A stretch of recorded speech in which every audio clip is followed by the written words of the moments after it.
Selamat datang Utawira Ciparu, Bapak Ibu Guru yang terhormat, Bapak dan Ibu Kepala Sekolah Taman Remaja Barat yang hadir pada hari ini. Kemudian Bapak Ibu Guru yang sangat antusias untuk mengikuti kegiatan pada hari ini. Nah, Bapak Ibu, untuk hari ini puji syukur saya panjatkan kehadirat Tuhan Yang Maha Esa, kita bisa berkumpul di sini dalam keadaan sehat. Gitu. Nah, sebelum mengawali, mari kita berdoa terlebih dahulu. Sebelum kita mulai kegiatan kali ini, kita akan berdoa untuk kita masing-masing. Berdoa boleh. Selesai. Nah, kali ini kegiatannya yaitu implementasi budaya positif melalui kegiatan kelas di sekolah Taman Remaja Barat. Ya, budaya selanjutnya, Anawan boleh dilihat dulu. Ya, silakan Ibu sendiri.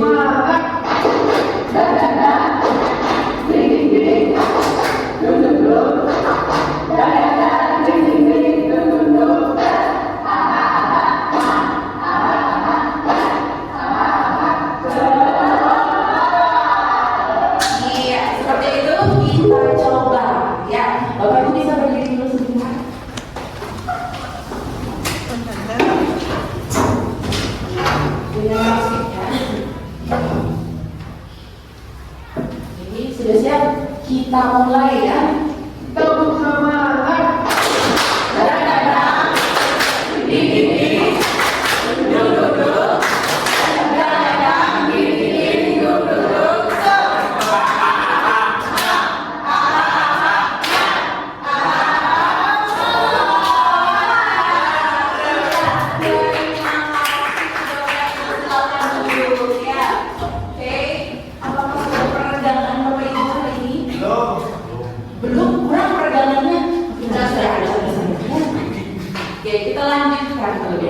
jadi ada latar belakang untuk saya melakukan implementasi ini, yaitu bahwa seorang guru memiliki tugas mendidik sekaligus mengajar murid di sekolah. Itu.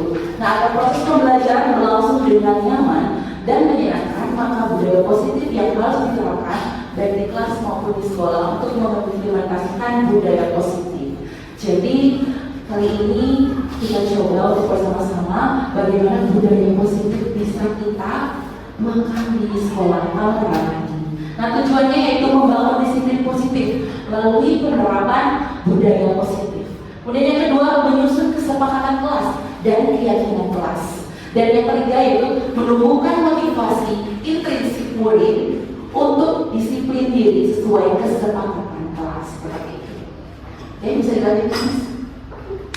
Nah, adapun rancangan saya ini saya sudah menyampaikan kepada kepala sekolah terlebih dahulu, sudah disetujui, kemudian baru saya dengan rekan-rekan teman-teman seperti itu, bagaimana persetujuannya dan langkah-langkahnya, dan pada akhirnya akan mengambil sebuah kesimpulan dari ide-ide murid yang akan diajak untuk membuat sebuah kesepakatan kelas.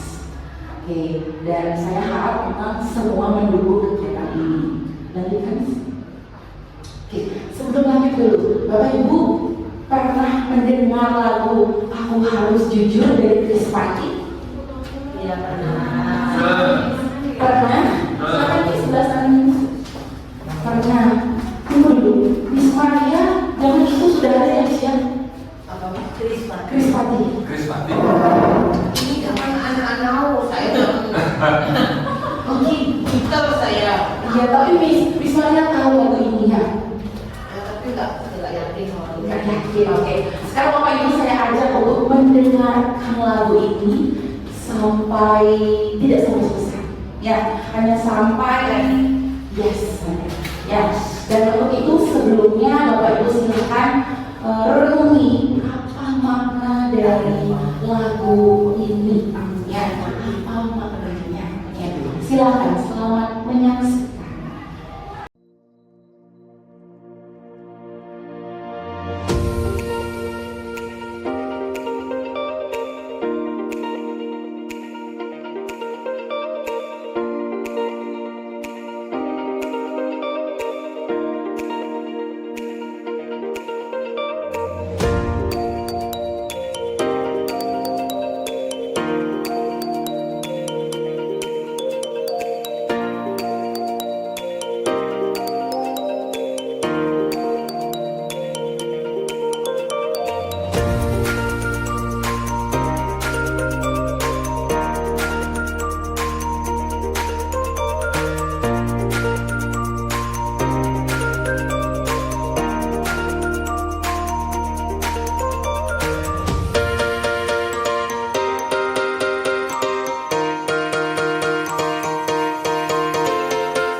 dahulu mengungkapkan alfa makna yang tersirat pada lagu tersebut.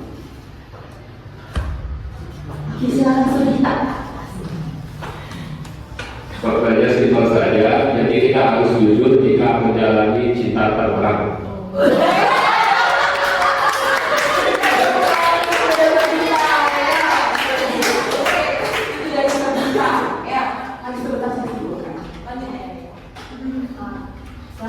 Sebaiknya kalau misalnya memang terlarang, sebaiknya tidak jujur sah. Jadi memang sedangkan tidak harus memiliki sah.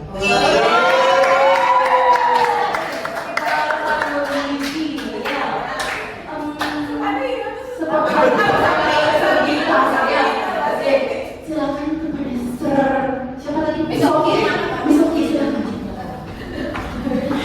Wakilan dari kelan. Kalau menurut saya itu mencerminkan manusia itu punya batas tidak seperti Tuhan, sehingga keadaannya sedang merasakan apa itu yang akan dirasakan oleh manusia itu. Terima kasih. Berikan tepuk tangan dulu. Ternyata Bapak Ibu sudah bisa mencinta, ya, memakna, ya. Tapi apakah bisa lebih dalam lagi? Yang tadi kurang tepat, kan salah, kurang tepat. Cinta terlarang salah. Benar cinta terlarang tidak salah, hanya kurang tepat saja. Boleh saya?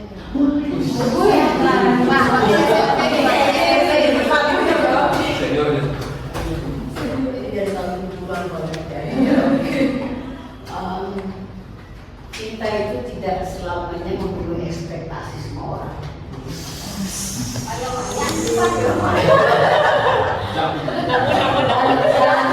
Cinta itu dimaknai berbeda tergantung sudut pandangnya. Gitu kan ya. Ini ya terus semua point of view ya. Oke, berikan ulang kepada Miss Maria. Ternyata lebih dalam kalau kita memaknai tentang cinta itu luas, ya. Jauhkan yang patah hati dulu, ya. Nah, namun masih kurang tepat.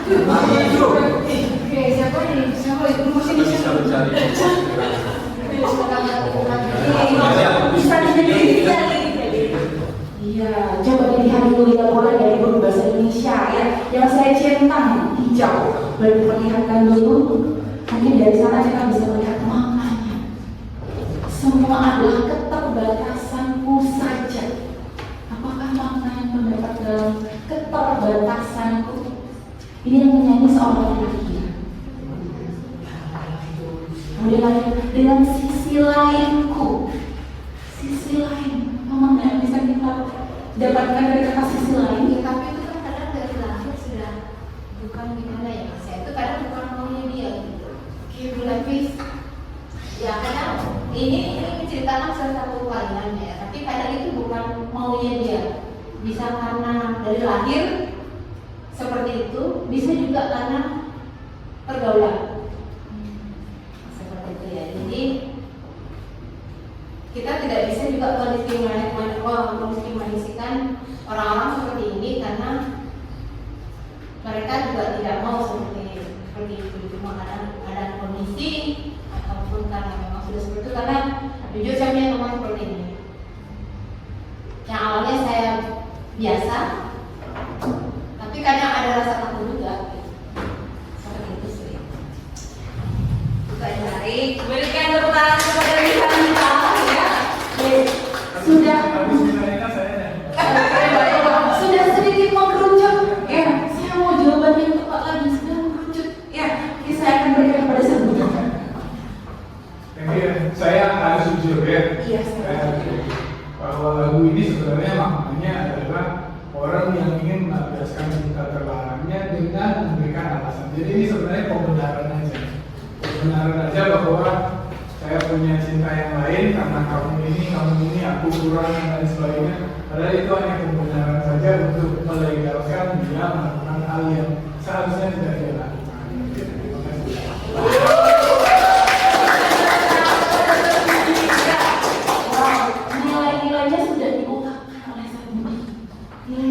sudah. Tinggal menyampaikan kesimpulannya apa. Boleh dibantu guru bahasa Indonesia? Aku harus diskusi. Terima kasih. Ini sudut pandang saya, Miss ya, sebagai manusia yang tidak selamanya sempurna. Jadi saya melihat makna dari lagu ini, mungkin si penulis ingin mengatakan bahwa tidak ada manusia yang sempurna. Semua adalah keterbatasanku saja. Itu tersirat menurut saya adalah hal yang tidak sempurna dari dia. Dengan sisi lainku, jadi ada sisi yang mungkin tidak bisa diterima oleh si dia, yang ada hal lain yang dia punya dari si penulis. Aku tak sanggup menjadi biasa, mungkin dia orangnya luar biasa. That's it aja sih. Menurut saya ini adalah ketidaksempurnaan seorang manusia. Oke, berikan tepuk tangan untuk bahasa Indonesia kita. Ya, sudah dipuitiskan oleh Miss Widya. Ya, oke, saya simpulkan ya. Di sini bisa dilihat ada terima kau seperti aku. Kalau kau Bapak Ibu mikirnya bagaimana? Berarti ada golongan laki-laki dan ada golongan perempuan. Ya, jadi kalau tidak terima kau seperti aku, jadi kalau dilihat dari kata-kata tersebut tak biasa sisi lain. Nah, jadi kalau itu yang bisa kita ambil, boleh kita simpulkan bahwa pencipta ini mencintai sekaumnya. Betul ya? Ya, iya bisa ya. Nah, jadi itu juga pernah booming ya di dunia pendidikan, benar ya Bapak Ibu ya? Nah, ini sebagai gambaran kita bahwa kita harus mendisiplinkan siswa dengan budaya positif agar siswa kita mengarah kepada disiplin positif yang akan kita perjuangkan di sekolah. Betul ya Bapak Ibu ya? Oke, silahkan langsung next. Baiklah, nah, di sini budaya positif yang akan saya berikan kepada Bapak Ibu terakhir dengan yang pertama disiplin positif, kemudian teori kontrol, kemudian teori motivasi, lanjut ke 5 kebutuhan dasar manusia, lanjut ke keyakinan kelas dan restitusi. Nah, apa hal ini akan saya coba untuk tuangkan kepada Bapak Ibu. Itu. Yang pertama untuk disiplin positif. Ya, Bapak Ibu mengenal kata disiplin? Sudah pasti ya. Kira-kira apa yang terbesit dalam pikiran Bapak Ibu tentang disiplin? Apa itu disiplin? Satu kata. Keteraturan. Ya, pasti kita membutuhkan keteraturan lagi. Kesepakatan. Iya, ada lagi. Disiplin, keteraturan, kesepakatan. Ya. Oke, ya, sebenarnya kata disiplin itu berasal dari kata maknanya itu belajar menuju keyakinan yang kita buat seperti itu. Ya, disiplin dari dalam diri, bukan lagi di sesuatu yang akurat itu harus disiplin, tidak. Ya, jadi dari diri sendiri, belajar dari diri sendiri itu disebut dengan disiplin dari dalam diri. Suatu sikap disiplin yang berasal dari motivasi internal disebabkan adanya rasa tanggung jawab untuk melaksanakan suatu tindakan. Tujuan dari disiplin positif yaitu ini agar murid memiliki kontrol diri. Itu ya. Jadi contoh-contohnya ada banyak, ada berinteraksi positif, kesepakatan yang konsisten. Ini yang sulit kita lakukan. Ya, disiplin yang konsisten pun sulit untuk kita lakukan, tapi kita jalankan bersama seperti itu. Nah, lanjut Bapak Ibu, untuk nilai-nilai kebajikan universal, masih ingat dengan ke-6 dimensi profil pelajar Pancasila? Boleh dibantu untuk sebutkan? Oke, bisa nih, apa aja nih? Boleh. Beriman dan bertakwa kepada Tuhan Yang Maha Esa. Berkebinekaan global, bernalar kritis. Apa saya? Kreatif. Gotong royong. Lagi satu. Mandiri. Iya, bagus sekali. Ya, mereka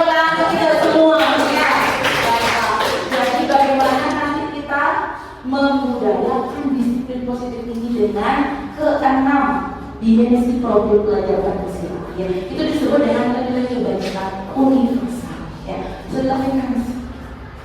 Baiklah, nah di sini coba bisa Bapak Ibu lihat kira-kira posisi Bapak Ibu ada di mana? Ya, ini ada 5 posisi kontrol kita sebagai guru. Apakah Bapak Ibu sebagai pemberi hukuman? Apakah pembuat rasa bersalah? Apakah sebagai teman? Apakah sebagai pemantau? Atau apakah sebagai manajer? Ada yang ingin memberikan argumen? Di mana posisi Bapak Ibu sekarang? Apakah kedua-duanya yang mana mungkin? Atau lebih ke yang mana? Boleh disampaikan. Jadi misalnya, oke silakan misalnya. Kalau saya merasa saya yang bagian itu yang hadir.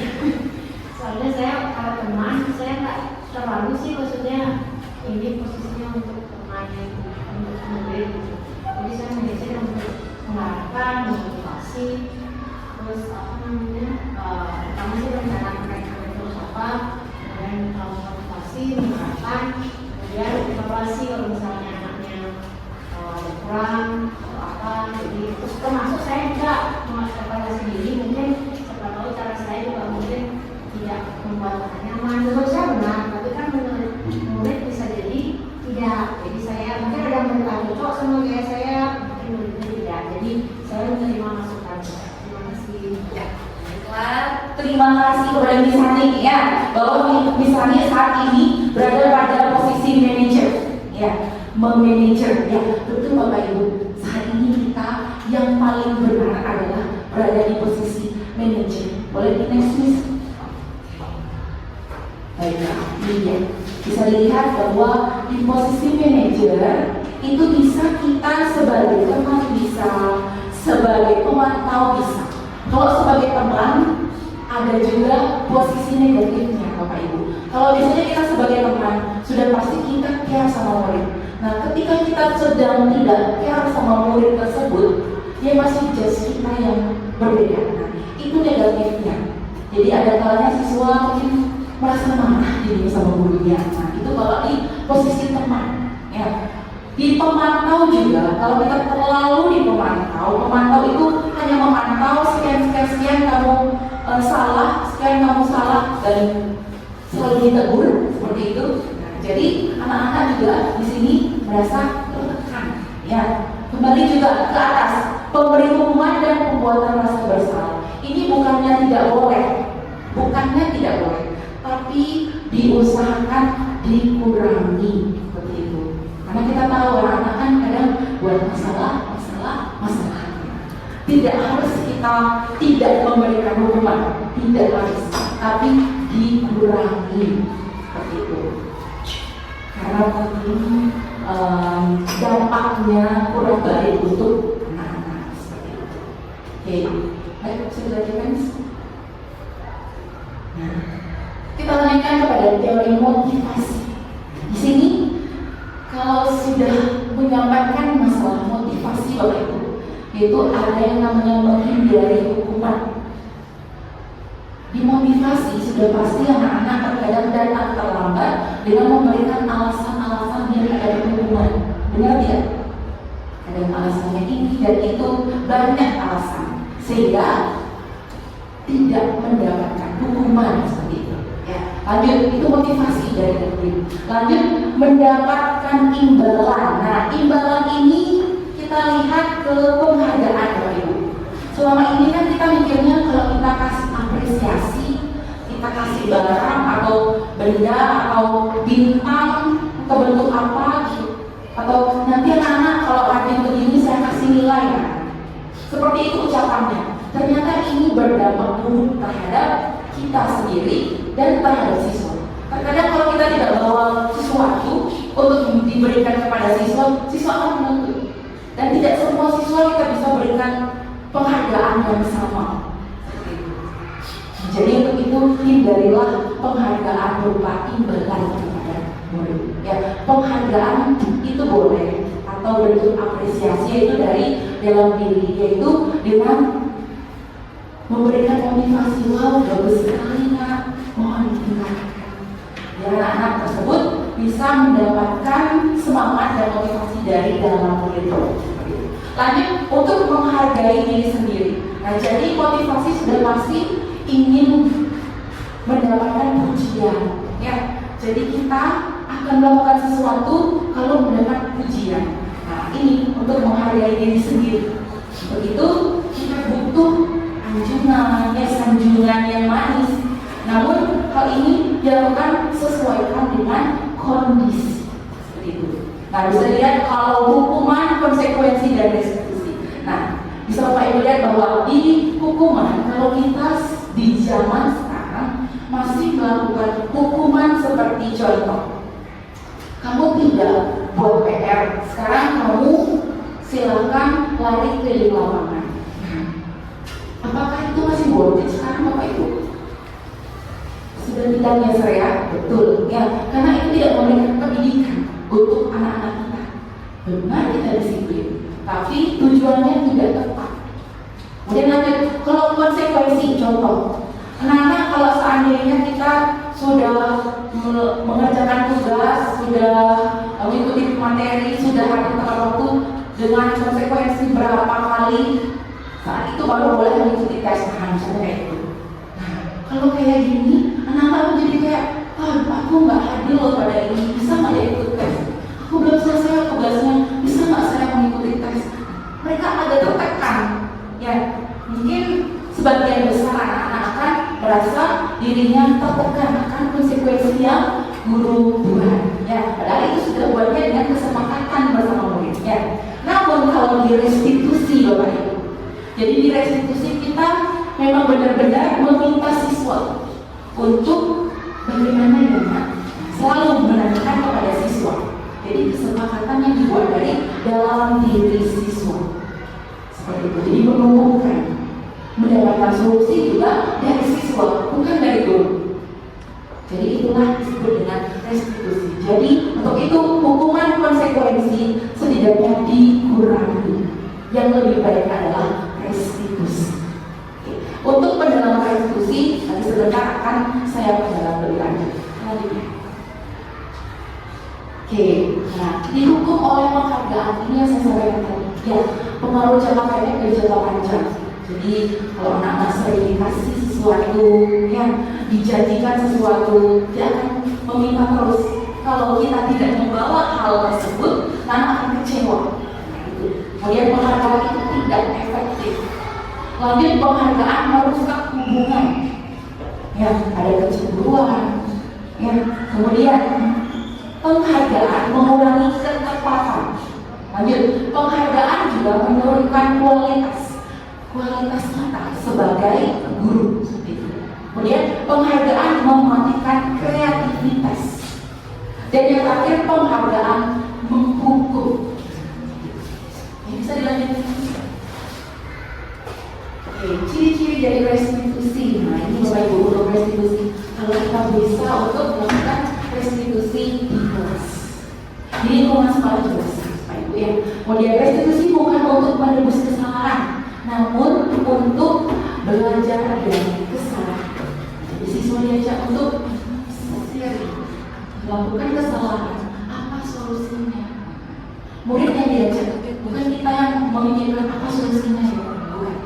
Jadi di sini murid yang diajak untuk menyadarkan diri dari kesalahan yang sudah diperbuat. Tapi restitusi memperbaiki hubungan, ya, hubungan yang kurang baik akan menjadi baik dengan para siswa. Ya. Restitusi adalah tawaran, bukan paksaan. Kemudian restitusi menuntut untuk melihat ke dalam diri kita, dalam diri peserta didik. Lanjut, restitusi mencari kebutuhan dasar yang mendasari tindakan. Restitusi diri adalah cara yang paling baik. Lanjut, restitusi fokus pada karakter, bukan tindakan. Restitusi menguatkan. Restitusi fokus pada solusi. Dan yang terakhir, restitusi mengembalikan murid yang berbuat salah pada kelompoknya. Bukan memberikan kelompok untuk membuat kesalahan semuanya. Jadi mengembalikan siswa kepada kelompok ke jalan yang lebih baik. Seperti itu. Semoga bisa dipahami. Oke, bisa dilanjutkan, Miss? Bapak Ibu sekian dulu karena setelah ini masih ada seperti itu. Biar nggak terlalu banyak, saya akan bertanya kepada Bapak Ibu apakah ada pertanyaan sejauh ini. Kalau tidak, bisa saya lanjutkan? Bisa. Oke, dilanjutkan, Miss. Oke, Bapak Ibu bisa melihat apa gambar di depan? Yang pertama, botol Sprite. Lanjut yang kedua, bola. Yang terakhir, dot. ya. Oke, berarti ini ada juga disebut dengan tumbler, ya. Dan ini merupakan klasifikasi apa? Botol. Bisa ingat? Nah, coba perhatikan botol, ya. Dari kata botol, perhatikan apa yang saya katakan, ya, biar terpecah sedikit konsentrasi Bapak Ibu. Ya, di dalam botol ada berapa telur? Di dalam botol ada berapa telur? Dua. Berapa? Enggak ada. Siapa yang jawab dua? Saya. Oke, bagus sekali ya. Dua, ya. Oke, lanjut lagi. Di dalam botol ada berapa guli? Itu. Dua. Guli ini sebentar. Dua. Guli itu bukan? Iya, tapi saya minta guli. Ada berapa? Dua. Dua. Betul dua. Satu. Ada satu, betul nih. Soalnya satu belum dapat ini. Oke, di dalam botol ada berapa tas? Satu. Satu. Betul satu? Satu. Di dalam botol ada berapa tas? Ada berapa Miss Bianca? Ada satu, ya. Sudah paham? Sudah ketemu? Oke, bagus sekali ya. Di dalam botol ada berapa sardita? Satu. Ada satu. Berikan tepuk tangan kepada kita semua. Ada yang bisa membahas satu orang untuk Saya. Oke, silakan sekarang maju saudara siswa. Maju. Apa nih? Silakan jelaskan. Tadi Miss Dayu bilang di dalam botol ada apa saja. Nah, ternyata maknanya itu dari tulisan botol itu. Tadi Miss Dayu bilang ada telur ada berapa. Yang menyerupai telur itu kan bukan tuh, berarti ada dua. Itu maknanya, benar nggak?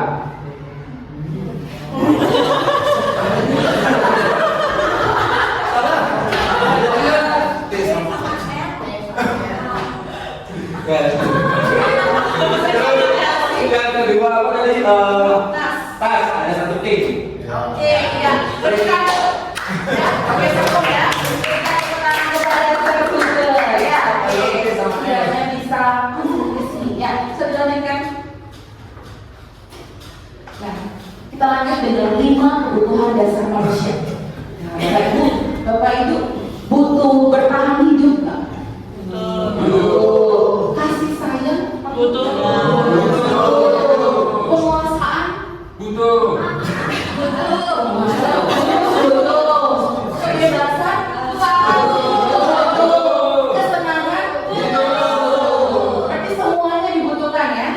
Oke, ya. Kalau semua sudah terkumpul, sudah didapatkan, apa yang akan Ibu dapatkan?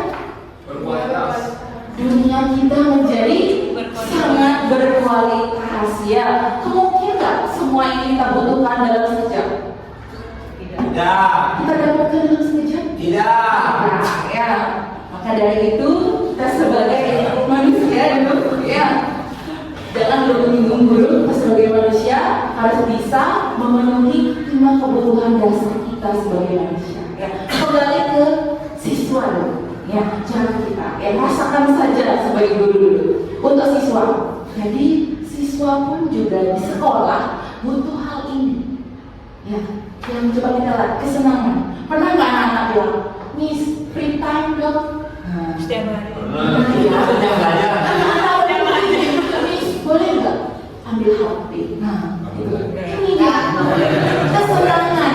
Ya, bagaimana kita menemukan kesenangan biar nggak dari handphone? Ya, bagaimana kita sebagai guru biar bisa memberikan kesenangan buat siswa? Ya, lanjut kebebasan. Ini perlu. Yang saya sampaikan tadi, jangan mengekang siswa, jangan memberikan hukuman, jangan memberikan konsekuensi yang anak-anak tidak tertekan. Kebebasan yaitu mungkin dibebaskan dalam memilih kelompok, ajarkan mereka untuk kepemimpinan dan percaya diri. Ini mungkin di kebebasan. Ya. Kemudian kalau penguasaan, terkadang kita di kelas melihat karakteristik siswa yang ingin menguasai kelas. Ya. Ada ya. Nah, itu pun kita juga ingin menguasai dunia. Benar nggak Bapak Ibu? Benar. Ingin dibilang saya cantik loh, saya pintar loh.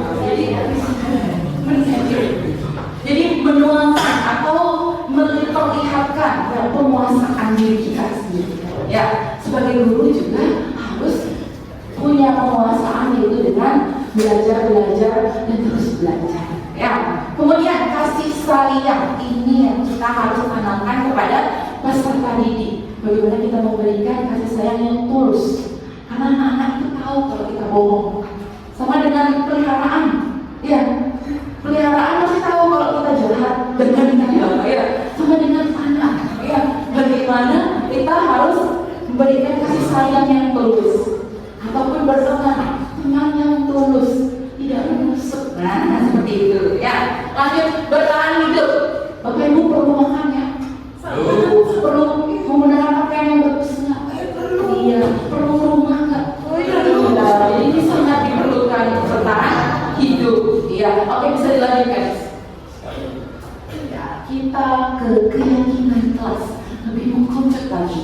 Ya. Oke, bahwa keyakinan kelas adalah nilai-nilai kebajikan universal yang disepakati secara tersirat dan tersurat, lepas dari latar belakang suku, bangsa maupun agama yang diyakini seseorang. Ya, ini yang akan kita realisasikan di setiap kelas agar siswa itu tidak lagi mengekang. Ya, kita juga tidak merasa terbebani sebagai guru untuk malah sebaliknya seperti itu, dengan meyakini dari dalam diri siswa. Ya, keyakinan kelas adalah kesepakatan kelas yang dibuat berdasarkan nilai-nilai kebajikan universal. Ya, nah itu. Nah ini yang di tengah ada disebut dengan segitiga restitusi. Ya, nanti saya akan jelaskan terkait dengan segitiga restitusi. Ya, silakan lanjutkan. Nah, Bapak Ibu bisa lihat ada dua keyakinan kelas. Kira-kira yang mana keyakinan kelas yang benar menurut Bapak Ibu? Yang latar belakang hijau, apa yang latar belakang putih? Putih, ini baru satu orang. Putih. Bukan. Semuanya benar. Semuanya benar. Yakin Bapak Ibu benar semuanya? Yang kuning-kuning. Maksud saya latar hijau adalah latar putih di sini ya.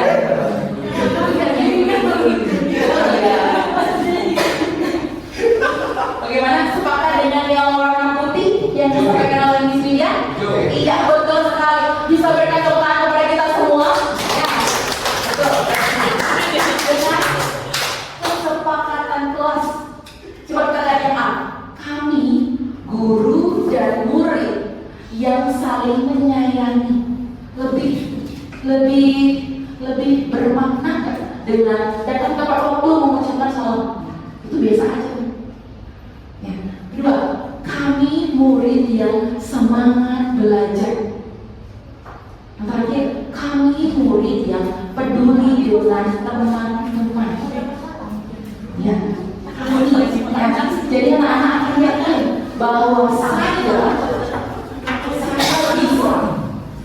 saya yakin, saya rajin belajar, saya tidak terlambat datang ke sekolah. Ya, oke, sudah tepat ya, bisa dilanjutkan. Oke, nah tahap keyakinan kelas, Bapak Ibu ada 3, yaitu menyusun komponen keyakinan kelas. Nanti Bapak Ibu silakan di kelas membuat susunannya, ya apa saja yang nanti Bapak Ibu sepakati di masing-masing kelas. Nah, kemudian bisa kita lakukan bersama juga untuk di kamar-kamar di sini. Ya, lanjut. Kemudian setelah beberapa komponen, Bapak Ibu kerucutkan lagi. Misalkan terlalu banyak, ada 15 atau 10, bisa kerucutkan lagi menjadi beberapa komponen saja. Ya, kemudian mengklasifikasikan ke tabel T. Terakhir, mengklasifikasikan ke tabel. Nah, tabel T dulu. Selanjutnya untuk di tabel T, coba dilihat nanti setelah Bapak Ibu menyusun keyakinan kelas, nanti Bapak Ibu klasifikasikan. Nah, yang tampak seperti yang mana, yang tidak tampak seperti itu yang mana. Contoh, datang tepat waktu itu terlihat, ya tampak seperti. Yang tidak tampak itu sering hadir terlambat, ya itu biasanya, ya atau malah kebaliknya, ya. Oke, lanjut Miss. Jadi ini yang tabel Y.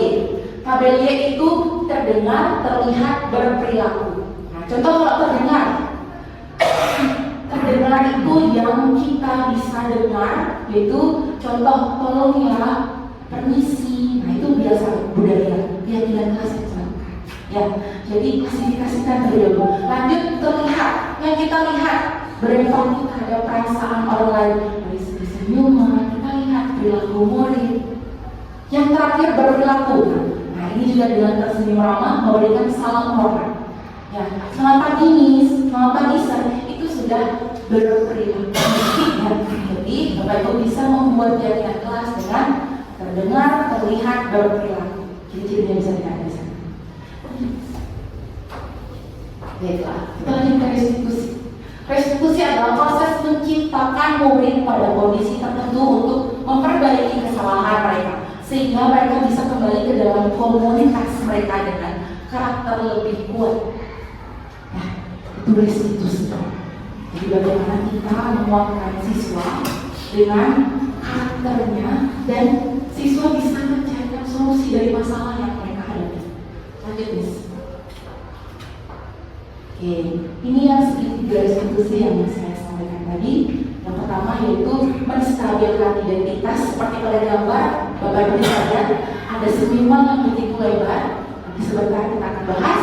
Kemudian yang kedua, validasi tindakan. Dan yang terakhir yaitu menanyakan keyakinan. Ya, bagaimana keyakinan murid?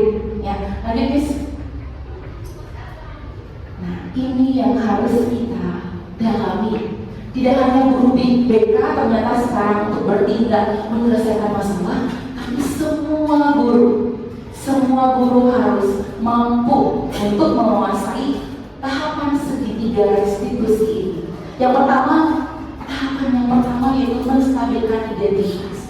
Misalnya, anak tersebut tidak buat tugas, jangan langsung ujuk-ujuk, kamu nggak buat tugas, sekarang buat tugas kumpul sekarang. Nah, itu tidak menstabilkan. Jadi anak-anak itu bisa marah, bisa nyolot, bisa aja membentak kita sendiri di anak zaman sekarang. Dan maka dari itu boleh Bapak Ibu pakai kata-kata berbuat salah itu tidak akan, ya, tidak ada manusia yang sempurna. Miss juga pernah kok melakukan kesalahan seperti itu. Ya, kemudian yang kedua, validasi tindakan yang salah. Nah di sini setelah anak-anak sudah reda, kita sudah berikan senyuman, kita berikan sentuhan dengan lembut, gitu. Lanjut kita melakukan validasi tindakan yang salah. Kamu pasti punya alasan mengapa melakukan hal tersebut. Ini dengan nada yang pelan. Lanjut, yang bisa terlihat kamu merasa bangga terhadap hasil yang kamu dapatkan, tapi ada hal yang jadi merugikan untuk orang lain. Kita kasih pemahaman. Ya, di sini berarti validasi tindakan yang salah. Benar nggak kalau kamu melakukan hal itu? Seperti itu kayak menyadari murid. Dan yang terakhir, menanyakan keyakinan. Ya, bukan lagi aturan, tapi keyakinan. Yaitu bisa dengan menanyakan apa keyakinan kelas yang kita percayai. Apa keyakinan kelas yang sudah kamu langgar? Oh iya Miss, saya tidak disiplin. Oh iya Miss, saya tidak bertanggung jawab mengerjakan PR. Misalnya begitu. Oh iya Miss, saya tidak menjaga kenyamanan di kelas karena saya lari-larian di kelas. Mereka tahu yang mana yang salah, mana tindakan siswa yang salah. Seperti itu. Keyakinan apa yang belum kamu tunjukkan? Jadi keyakinan yang mana yang salah? Terus apa yang akan kamu lakukan? Jadi siswa udah pasti akan berpikir, kalau siswa yang rasanya baru sekali melakukan kesalahan, pasti mereka akan berpikir, saya akan meminta maaf dulu kepada teman-teman. Kedua, saya tidak akan mengulanginya lagi, dan lain selanjutnya. Tapi kalau siswa tersebut berkali-kali membuat masalah, ya kita udah nggak mempan dipakai segitiga restitusi, ya seperti yang sudah terjadi di sekolah kita, ya. Nah, apa yang harus dilakukan? Ada mungkin yang tahu Pak Ibu? Misalnya udah dilakukan ini, tapi ternyata anak tersebut tidak mempan untuk kita beri obat dosis seperti ini. Ada yang ingin disampaikan? Balikan bola. Bagaimana boleh? Meditasi. Karena ini versi saya saja, saya boleh sebelum saya yang tadi yang itu maaf yang berbuat salah itu tidak apa-apa. Saya mungkin agak kurang sependapat. Mungkin kalau untuk versi saya sih kalau bisa pernah membuat kesalahan itu manusiawi, tapi jadikan keadaan untuk diperbaiki. Kalau seandainya diganti seperti itu bisa tidak? Soalnya kalau berbuat salah tidak apa-apa, sepertinya Terus akan berbuat salah. maksudnya kita kan sudah tahu ada yang salah, ada perbuatan salah atau benar itu dari kecil kita sudah diajar ini. Cuman kadang tuh ada masa kita memang tidak salah tapi salah gitu kan. Terus akhirnya yang ini apa?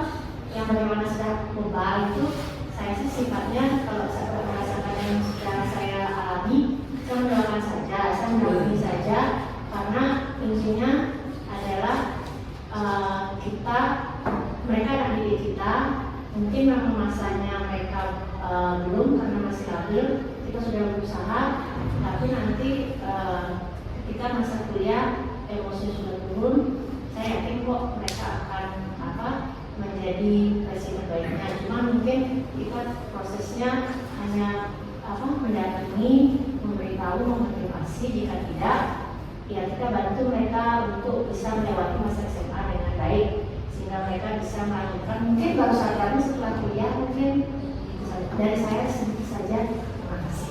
Iya, oke. Iya, wow, betul yang dibilang Miss ya, bahwa kita jangan dulu lompat kemana-mana. Kita sebagai guru kita selesaikan bersama murid. Ya, kalau sekali nggak bisa dikasih tahu, lakukan lagi, sampai capek. Ya, seperti itu. Ya, dan mohon maaf, guru itu nggak boleh capek, ya.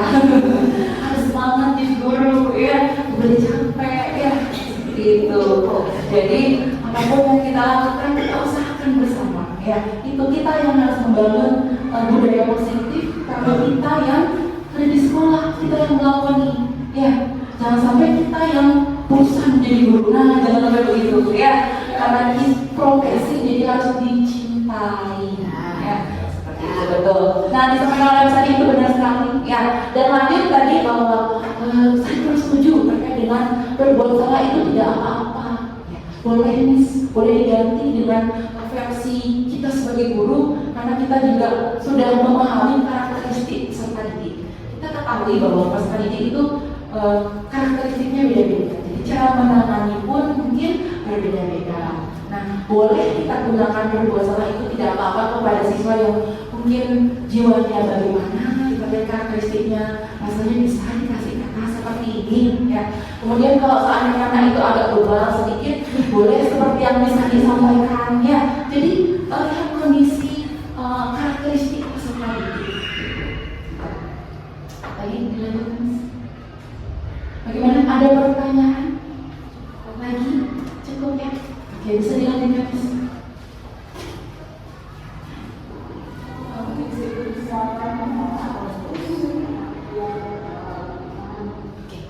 Baiklah, ini salah satu kasus yang saya temui di kelas 9 dan saya menggunakan segitiga restitusi sebagai penyelesaian masalah. Seperti itu. Bapak Ibu bisa lihat bagaimana respon anak dan apa yang saya lakukan. Jadi saat itu Laura ini saya tidak sekolah karena kegiatan workshop seperti itu, ada pembahasan terkait dengan P5, maka dari itu saya tidak ada di sekolah. Kemudian saya memberikan sebuah tugas kepada siswa. Namun besoknya saya sekolah, saya lihat Laura tidak mengerjakan tugas seperti itu. Maka dari itu saya tanya kepada Laura, kenapa tidak mengerjakan tugas? Mungkin bisa didengarkan.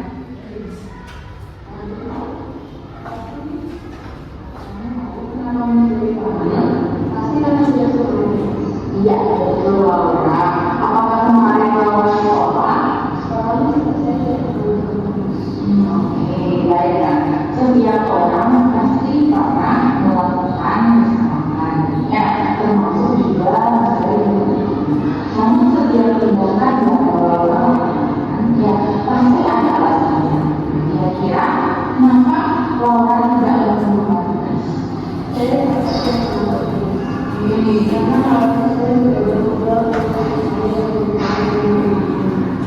jadi saya tidak bisa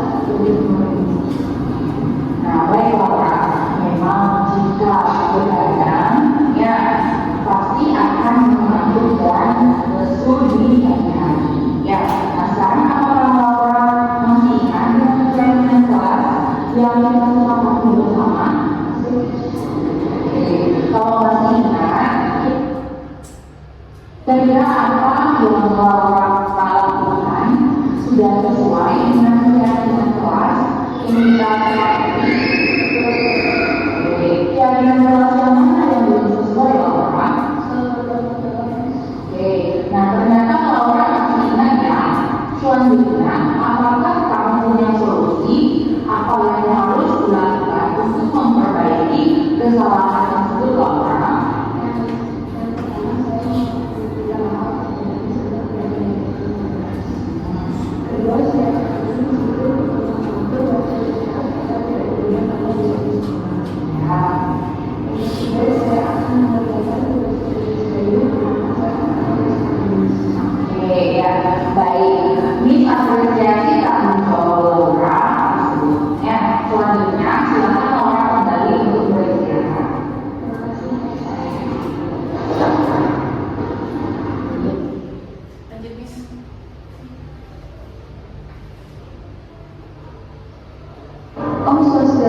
Nama saya Laura, saya siswa kelas 9. Perasaan saya setelah saya menerapkan segitiga restitusi dan menyelesaikan masalah adalah saya merasa lebih berani mengungkapkan alasan saya memandang peraturan karena saya merasa dihargai dan ingin berubah ke arah yang lebih baik sesuai keyakinan kelas dan sekolah yang telah disepakati bersama. Terima kasih. Om Santi. Ya, itu Bapak Ibu. Ya, itu untuk kasus pertama. Jadi Laura itu saat kemarinnya itu mengantuk karena waktu malam tidak tidur. Kebetulan temannya menginap, jadi mereka perlu sampai pagi entah apa yang dilakukan. Jadi di sekolah itu mengantuk dan tidak mengerjakan tugas bahasa Bali. Untuk itu saya panggil. Nah, jadi Laura sadar bahwa hal itu tidak benar dan belajar untuk dari kesalahan yang Laura lakukan, jangan melakukan hal tersebut lagi, dan itu dari dalam diri siswa sendiri. Dan semoga kita bisa menggunakan ini kepada siswa yang lain. Gitu. Ada juga kasus yang nomor 2, selanjutnya. Tadi ini siapa laporan dari guru IPS? Apa sebenarnya yang terjadi? Tadi saya sampai kanan sampai mana guru saya?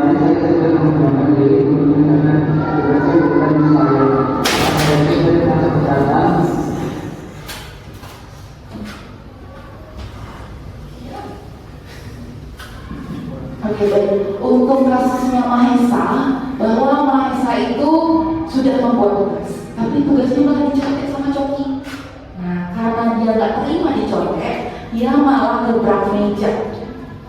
Dan akhirnya Coki marah. Nah, seperti itu. Maka dari itu terjadilah kegaduhan di kelas. Maka itu saya panggil. Bagaimana? Kok Mahesa bisa terjadi hal seperti itu? Ya, jadi bagaimana saya menggunakan segitiga diskusi untuk menyelesaikan masalah. Dan akhirnya Coki menyadari bahwa dengan gebrak meja itu ternyata nggak menyelesaikan masalah, malah nambah masalah baru.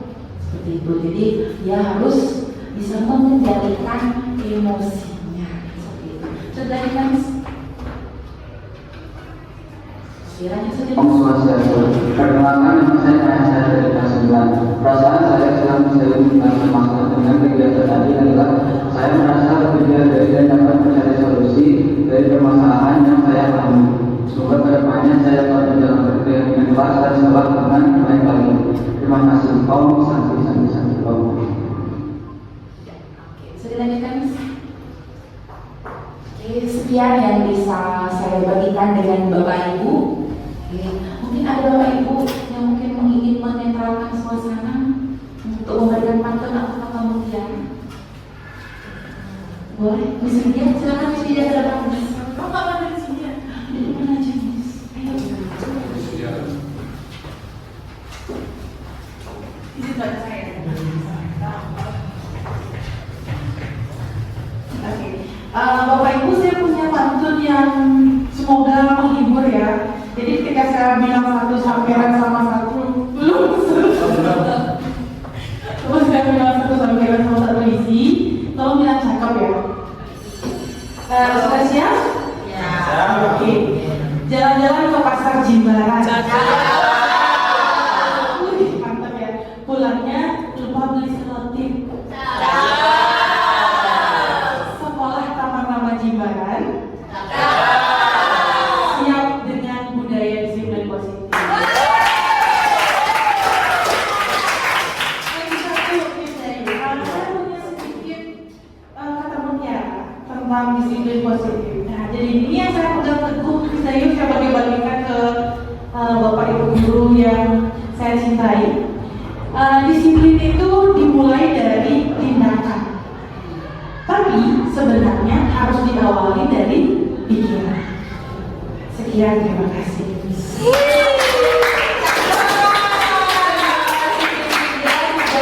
Sangat menginspirasi kita semua. Ya, sering. Belum. Baiklah Bapak Ibu, ini ada refleksi sedikit, ya, agak cepat sedikit, ya. Nah, yang pertama, apa yang Anda peroleh hari ini? Dan yang kedua, apa yang sudah baik dan yang perlu ditingkatkan dari diri Anda? Ya, boleh digunakan post-itnya, boleh dengan post-itnya dan ditempel di depan. Ya, silakan. Jadi satu post-it itu satu pertanyaan, ya Pak. Dan ditaruh yang pertama di yang biru, yang kedua di yang hijau. Ya. Satu post-it, satu pertanyaan.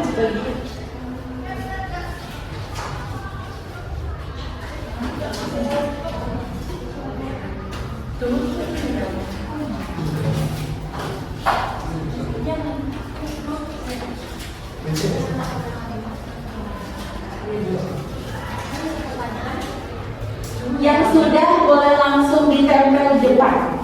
Untuk pertanyaan pertama itu tempel di yang biru. Agak cepat Bapak ini.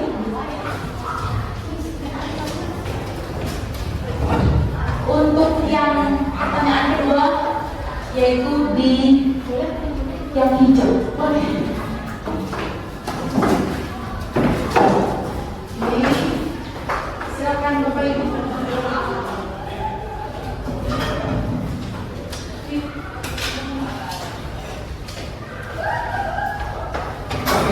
Yang pertama, apa yang Anda peroleh hari ini? Jawaban singkat saja. Jawaban singkat. Jawaban singkat. Yang pertama. Lanjut yang kedua. Saya minta yang singkat. Oke. 2 atau 3 kata Bapak Ibu. Ya. Lanjut yang kedua, apa yang sudah baik dan yang ditingkatkan dari diri Anda.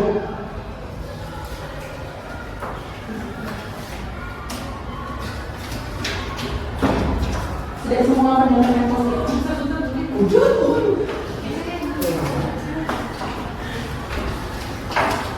Silakan langsung ditempel. Saya akan mengambil satu perwakilan dari Bapak Ibu setelah saya membacanya nanti. Ya.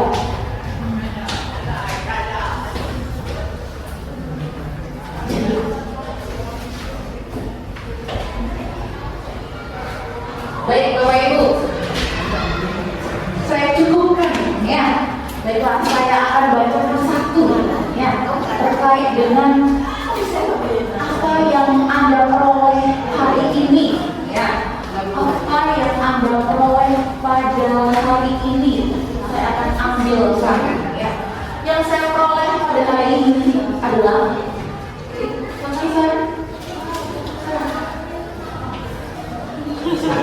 terima kasih. Yang saya peroleh pada hari ini adalah disiplin sangat positif ya. Jadi dengan hari ini Bapak Ibu akan melakukan disiplin positif dari awal ya. Oke, bagus sekali. Oke, lanjut. Apa yang sudah baik dan yang perlu ditingkatkan dari diri Anda ya. Oke, saya akan bacakan satu.